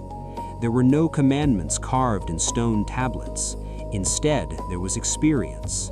The way moonlight transforms landscape, the way wind changes tone before rain, the way animals behave before seasonal shift. Early humans sensed patterns and imbued them with meaning. Spirituality before gods was less about authority and more about alignment. To walk gently, to observe closely, to accept unpredictability. This worldview predates organized religion, yet traces of animism remain visible across cultures worldwide. From indigenous traditions in Africa, Asia, the Americas, to shamanic practices in Siberia, the idea that spirit permeates matter persists. The missing 100,000 years before civilization were not spiritually empty, they were saturated with presence. As light filters through imagined canopy above us, and the flute's tone lingers in quiet intervals, we recognize that prehistoric religion was not an attempt to dominate mystery, it was an attempt to belong within it. And within that belonging, ritual slowly emerged, not as law, not as command, but as rhythm. The mist in the forest begins to thin, and somewhere deeper among the trees, a steady drone continues, low and grounding, like the hum of earth itself. In this phase of prehistoric religion, animism did not require temples, because ceremony was woven into movement. A hunt began with silence. A gathering began with attention. A death was followed by gesture. Archaeological evidence shows that even tens of thousands of years ago, early humans buried their dead intentionally. Bodies were placed with care. Sometimes red ochre was scattered across bones, as if marking transition. This was not yet organized theology. It was reverence expressed through action. Animism shaped the way early humans understood death. If animals, rivers, trees, and wind possessed spirit, then death was not annihilation, but transformation. The boundary between visible and invisible felt permeable. In caves and open clearings, individuals who appeared especially attuned to patterns of nature may have guided communal rituals. These early spiritual figures were not priests enforcing doctrine. They were listeners, interpreters of dreams, observers of subtle change in season and sky. In many hunter-gatherer societies studied by anthropologists, such roles persisted into recent history, suggesting continuity from deep human origins. The drone deepens slightly, accompanied by faint breath-like whispers that never quite form words. This is where the hypnotic layer emerges. Spirituality before gods did not rely on fear of punishment or promise of heaven. It relied on participation. If a storm destroyed shelter, it was not divine wrath, it was part of the living system. If a hunt failed, it was not moral failure, it was imbalance to be recalibrated. Animism fostered resilience by framing uncertainty as relationship rather than chaos. This worldview also influenced art. Cave paintings of animals were not mere decoration. They may have represented communion with spirit forms of those animals. To draw a bison was perhaps to acknowledge its power. To trace a handprint on stone was to assert presence within a larger network of life. Prehistoric religion was therefore experiential, embodied, immediate. There were no fixed dogmas, yet there were repeated patterns. Gratitude before consumption, silence before action, observation before assumption. Over millennia, as groups settled and agriculture later emerged, belief systems became more structured. Gods acquired names, myths became codified. Temples rose from earth once perceived as temple itself. But beneath every later religious tradition, echoes of animism remain. The idea that sacredness permeates landscape, the instinct to bow head beneath vast sky, the feeling that certain places carry weight beyond utility. These are remnants of spirituality before gods. The missing 100,000 years before civilization were not spiritually primitive, they were spiritually intimate. Animism provided psychological grounding in unpredictable environments. When lightning struck, it was not meaningless, it was expression.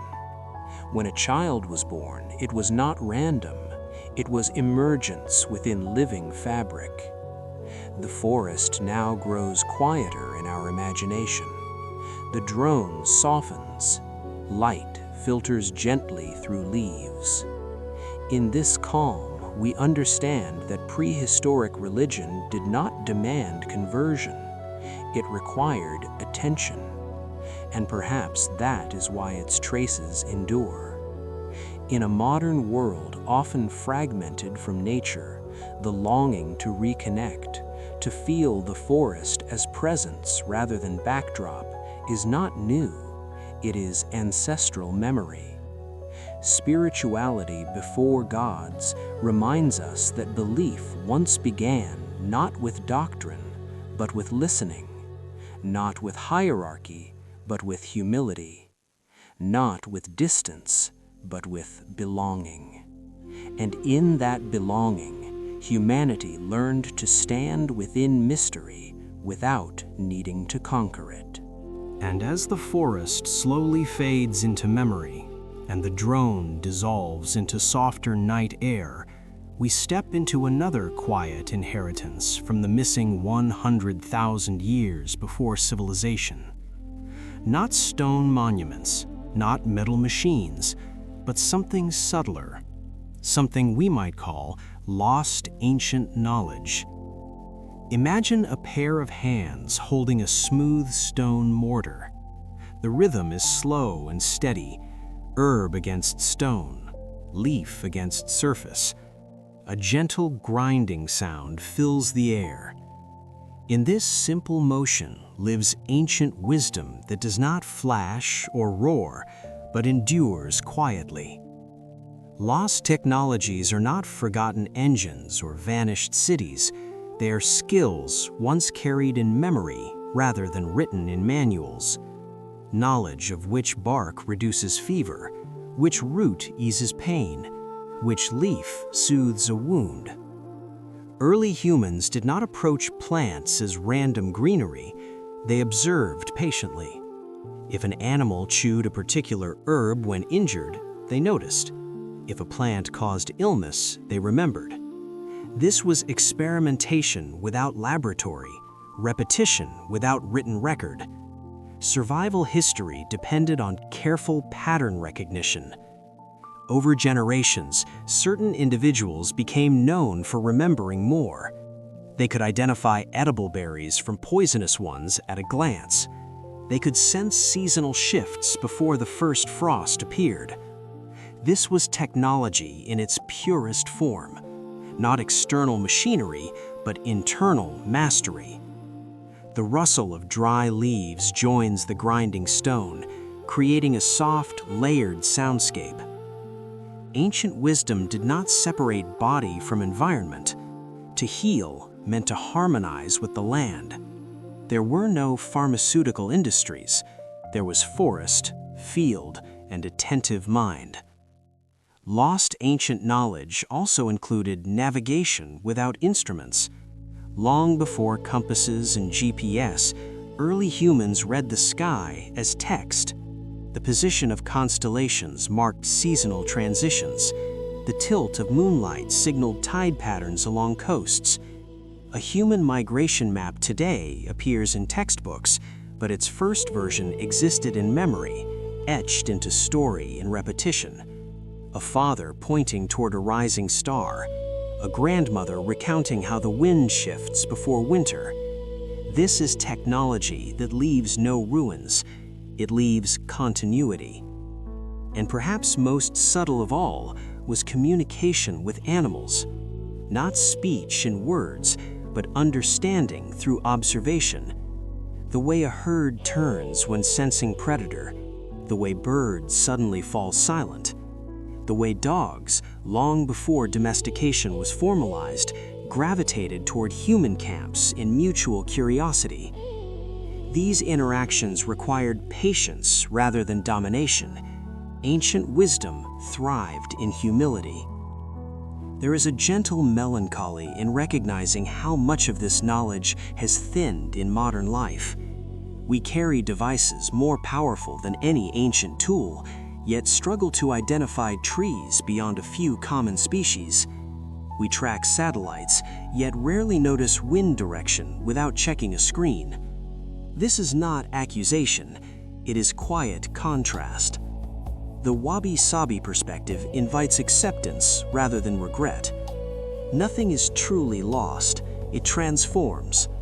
Knowledge, once stored in memory, now resides in books and databases. Yet something changes when skill is no longer embodied. The grinding stone slows, the leaves settle. Lost technologies remind us that sophistication does not always mean complexity. Sometimes it means intimacy. The missing 100,000 years were filled with refinements invisible to modern metrics. Subtle adjustments of diet, careful balancing of energy expenditure, emotional regulation shaped by seasonal cycles. Ancient wisdom was not mystical abstraction, it was practical sensitivity. And in that sensitivity lay resilience. And as the grinding stone finally rests, and the last fragments of crushed herb settle into fine green dust, we begin to understand that lost ancient knowledge rarely vanished in a single moment. It faded gradually, like stars disappearing at dawn. The sound of dry leaves brushing against one another continues softly, a reminder of how subtle this wisdom once was. When agriculture emerged and settlements formed, human attention shifted. Stability offered abundance, but it also narrowed perception. Fields replaced forests, storage replaced seasonal wandering, written language eventually replaced oral memory. None of this was wrong, it was evolution. Yet in that evolution, certain textures of ancient wisdom grew quieter. Consider the skill of reading weather without instruments. For tens of thousands of years, survival history depended on sensing atmospheric pressure through the body. A slight heaviness in air signaled rain. The direction of smoke indicated wind change. Birds flying lower suggested a storm front. These were not superstitions, they were refined observations passed through story rather than school. Lost technologies were often invisible because they were embedded in daily rhythm. When to move camp, when to conserve energy, when to rest. Modern time is divided by clock and calendar. Ancient time was divided by frost and blossom. This is not nostalgia for hardship, it is acknowledgement of balance. The wabi-sabi perspective invites us to see beauty in impermanence. Ancient wisdom thrived precisely because it accepted change. No season lasted forever, no abundance was permanent. This understanding fostered moderation. Without surplus storage, overconsumption had consequences. Without permanent architecture, humility toward landscape was necessary. Even communication with animals slowly transformed. As domestication formalized relationships, intuitive mutual observation became structured husbandry. The subtle listening that once defined coexistence shifted toward control. Again, not failure, transformation. The soundscape softens further now, mortar silent, leaves barely audible. In this quiet, we reflect on lost ancient knowledge, not as superior to modern science, but as complementary. Ancient wisdom emphasized embodiment.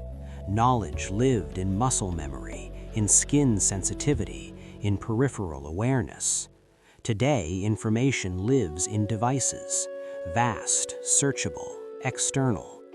There is brilliance in that expansion. Yet there is also a longing for direct contact. The missing 100,000 years before civilization were not technologically empty, they were technologically intimate. Tools were extensions of hand rather than replacements for attention. Memory was extension of community rather than storage in object. When civilization rose, complexity increased dramatically. Cities required new systems. Trade demanded standardization. Written records preserved law and myth. But the trade-off included partial forgetting. Not total erasure, but thinning. Lost technologies persist in fragments. Herbal medicine traditions survive in many indigenous cultures. Star navigation continues among Polynesian voyagers. Animal reading remains strong among pastoral societies. These are not relics, they are living threads. The wabi-sabi acceptance within this reflection prevents bitterness. Nothing human is static, knowledge shifts form. Yet remembering that ancient wisdom once anchored survival invites humility.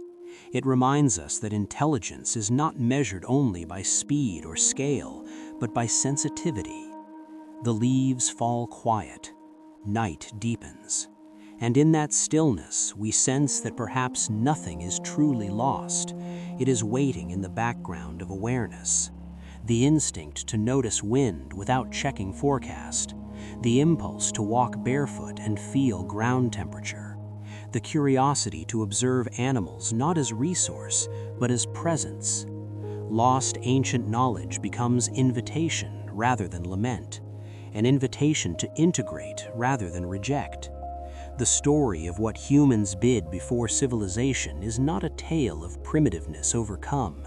It is a chapter of refinement that still echoes beneath modern life. And as this chapter settles into gentle silence, we carry forward both ancient wisdom and contemporary innovation, not as opposites, but as layers within the same long human journey. And after the long walking, after the forests and ice and drifting knowledge carried in memory, something subtle began to change. The rain begins now, soft at first, tapping gently against woven leaves above. A steady white noise, rhythmic and comforting. It is under this sound that we ask a quiet question. Why did we stop? For tens of thousands of years, movement had defined survival. The hunter-gatherer lifestyle offered mobility, adaptation, a certain kind of freedom shaped by seasons. But around 12,000 years ago, as the last ice age receded and climate stabilized, human attention turned toward a different possibility: seeds. The Neolithic revolution did not arrive like thunder. It unfolded gradually in small experiments beside rivers and fertile valleys. A handful of wild grains gathered near camp, a patch of earth disturbed and noticed to produce more. A realization that seeds planted intentionally could return multiplied. This was the beginning of the birth of civilization, though those who knelt in soil did not know they were standing at such a threshold. The rain grows steadier, drumming softly, consistent and hypnotic. Settlement was not a rejection of ancient wisdom, it was an extension of it.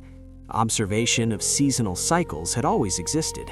Now that observation became cultivation. Instead of following herds, humans began to guide growth. Instead of migrating toward abundance, they attempted to create it. The Neolithic revolution marked a shift from immediate return economies to delayed return systems. Food no longer had to be hunted daily if it could be harvested seasonally. But this innovation carried new weight.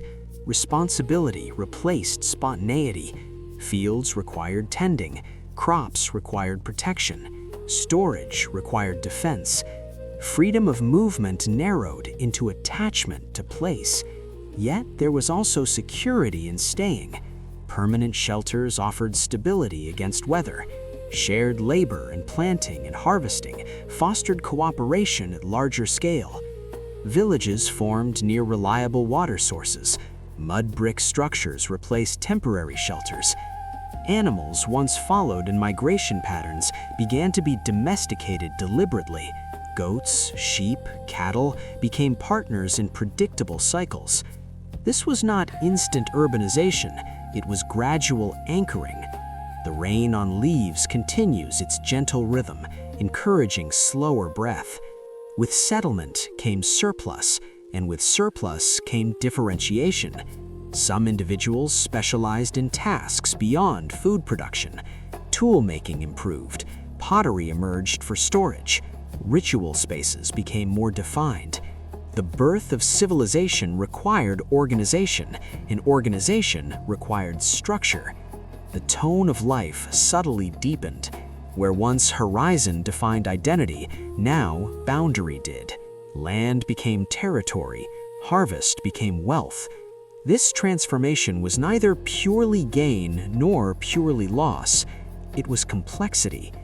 The Neolithic revolution altered human relationships not only with land, but with time. Seasons became deadlines. Planting windows mattered. Failure to sow correctly could mean famine. Responsibility intensified. Children grew up knowing specific plots of earth intimately.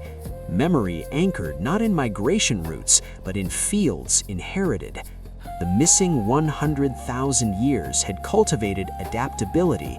Now that adaptability redirected toward maintenance.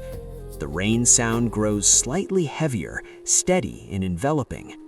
In this shift from movement to settlement, humanity stepped into a new rhythm, not the rhythm of footsteps across continents, but the rhythm of planting and waiting. The birth of civilization did not erase ancient freedom, it transformed it into stewardship. And under the gentle sound of rain, we feel the gravity of that choice, to stop walking, to build, to stay. The rain continues, softer now, steady against woven roofs and packed earth. In its rhythm, there is patience. In its repetition, there is inevitability. And beneath that gentle sound, we begin to feel the full weight of the Neolithic revolution, not as a sudden invention, but as a quiet turning of the human story. To plant a seed is to make a promise to the future. To remain in one place is to accept continuity over constant discovery. The birth of civilization did not occur in a single valley or under one sky. It appeared in multiple regions where climate, geography, and human observation aligned. In the Fertile Crescent, wild wheat and barley became domesticated grain. In East Asia, rice cultivation slowly reshaped wetlands into paddies. In Mesoamerica, maize was transformed from a modest grass into staple crop. These developments were independent yet parallel, evidence that human attention, once anchored, deepens in similar ways. The rain becomes a thicker white noise now, almost like breath heard from within a shelter at night. Settlement required new emotional skills. Where once departure solved scarcity, now endurance did. Crops could fail. Drought could stretch beyond expectation. Surplus demanded protection, and protection required coordination. Walls appeared not only around homes, but around villages. Hierarchies formed gradually. Decision-making became structured. Responsibility extended beyond immediate family into collective obligation. The Neolithic Revolution altered social fabric as profoundly as it altered diet. Grain consumption increased caloric stability, yet it also tied communities to harvest cycles. With predictability came vulnerability. A failed season could ripple across entire settlements. The birth of civilization therefore carried risk alongside security. Yet there was beauty in rootedness. Children no longer memorized endless migration routes. They learned the texture of one riverbank intimately. They watched the same tree mature year after year. Memory accumulated vertically rather than horizontally. Ancestors were buried near dwellings, creating lineage tied to land. This anchoring reshaped spirituality as well. Ritual spaces became more defined. Seasonal festivals emerged to mark planting and harvest. Animism of forests gradually coexisted with emerging deities associated with fertility and weather. The rain sound softens again, as if signaling reflection. What was gained was continuity of place. What was surrendered was fluid freedom of movement. Neither state is superior. Each contains complexity. The missing 100,000 years before civilization prepared humanity for both. Mobility cultivated adaptability. Settlement cultivated responsibility. Ancient wisdom did not disappear at the dawn of settlement. It adapted once more. Herbal knowledge integrated into early medicine. Star reading guided agricultural calendars. Animal communication refined into domestication practices. Lost ancient knowledge transformed rather than vanished. The Neolithic Revolution was not a betrayal of our wandering past. It was a new experiment in stability. And from that experiment emerged cities, writing, law, architecture, and eventually the modern world. But under the rain tonight, we do not rush forward. We linger at the threshold. We feel the moment when humanity chose to kneel in soil rather than follow horizon. That decision did not end the story of what humans did before civilization. It completed it. Because civilization was not separate from those 100,000 years. It was born from them. The rain slows to a gentle whisper. In its soft cadence, we sense both closure and continuation. Movement became memory. Memory became structure. Structure became society. And as this chapter settles into quiet, we understand that the dawn of settlement was not the loss of freedom, but the beginning of responsibility. The human journey did not stop when we stopped walking. It simply changed direction. The rain has nearly stopped now. What remains is a softness in the air, a quiet that feels intentional. We have walked through forests, across ice, along ancient coastlines, into fields of first grain. We have followed the human migration map from Africa outward, traced the out-of-Africa theory in breath and bone, witnessed the Neolithic Revolution unfold beneath patient skies. And now, as this final chapter begins, we do not move forward, we turn inward. The missing 100,000 years before civilization were not empty space in history, they were foundation. Every skill, every instinct, every reflex that allows you to rest safely tonight was shaped there. When early humans huddled near fire during the Ice Age, they were rehearsing the nervous system that now allows you to relax beneath a roof. When they listened to wind shift before a storm, They were training the sensitivity that still hums quietly in your body. When they walked across continents generation after generation, they were building endurance not only of muscle, but of mind. This is sleep meditation history, not as abstract timeline, but as inheritance. You are not separate from those ancestors. Their vigilance allowed stability. Their adaptation allowed continuity. Their ancient wisdom shaped the architecture of modern comfort. The forest animism, the lost ancient knowledge, the first settlements, the birth of civilization, all of it converges into this simple moment, a human body preparing to sleep without fear. For most of our species' existence, night required alertness. Darkness concealed predators. Cold threatened survival. Yet gradually, through cooperation and shelter and shared memory, night became less hostile. Firelight pushed back shadow. Community created perimeter. Over thousands of years, safety accumulated. And now, as you lie still, that accumulation surrounds you.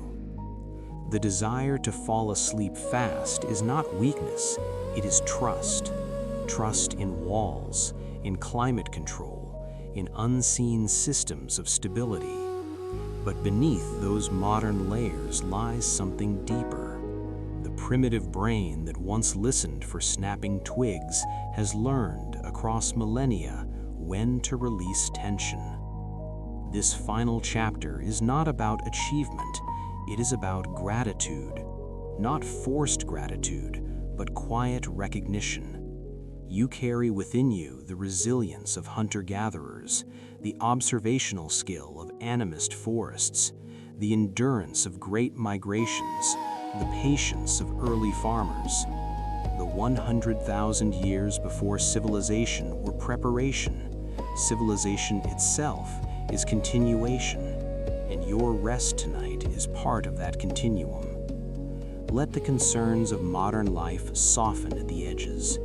Emails, deadlines, notifications, they are recent inventions. Your nervous system is ancient. It knows how to sleep when safety is present. And safety has been carefully constructed by thousands of generations before you. In this gentle closing, allow history to cradle you. Allow sleep meditation history to dissolve into simple breathing. The story does not demand your attention anymore. It invites surrender. And now we allow the story to slow even further. The rain has faded. The wind has faded. The forest, the fire, the footsteps across ice and sand have all softened into distance. What remains is only a quiet awareness. For 100,000 years before civilization, humanity practiced vigilance, adaptation, cooperation. They endured cold so that warmth could exist. They endured hunger so that cultivation could arise. They endured uncertainty so that stability could form. And tonight, as you rest, you inherit the outcome of that long endurance. This is sleep meditation history, not as lesson, but as shelter. Your heartbeat is steady. Your breath is slow. Somewhere deep in your body, ancient circuits recognize safety. The hunter listening for predators has been replaced by a nervous system that knows walls are strong. The wanderer scanning horizon has been replaced by a mind that understands doors can close. The early farmer who waited for harvest has been replaced by a body that trusts tomorrow will arrive. You do not need to hold the world together tonight. Thousands of generations have already done that work. You do not need to remain alert to every sound. Your ancestors have already carried vigilance forward to this moment of rest. Let the shoulders soften. Let the jaw release. Let the space behind your eyes grow heavier. The missing 100,000 years before civilization were not chaos, they were preparation for continuity. The birth of civilization did not erase that preparation, it stabilized it. And now, stabilization allows surrender. If there are lingering thoughts, allow them to drift like distant embers. If there are modern concerns, let them dissolve into something much older than anxiety.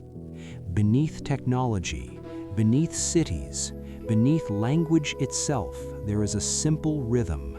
Inhale, exhale, inhale, exhale. That rhythm has existed since before settlement, before agriculture, before structured belief. It belongs to you because it belonged to them. You are not alone in this darkness. Darkness is no longer threat, it is container. Silence is no longer uncertainty, it is comfort. And as my voice begins to grow quieter, know that it is not absence, it is permission. Permission to let the mind loosen its grip. Permission to fall asleep fast without effort. Permission to trust that nothing urgent waits in the shadows. The long human journey has carried you to a place where night can be gentle. Let the last fragments of narrative fade. Let the awareness of ancient wisdom settle like soft dust. There is nothing more to learn, nothing more to track, nothing more to follow. Only rest, only breath, only quiet. My voice will soften now, and then soften again, and then it will be gone.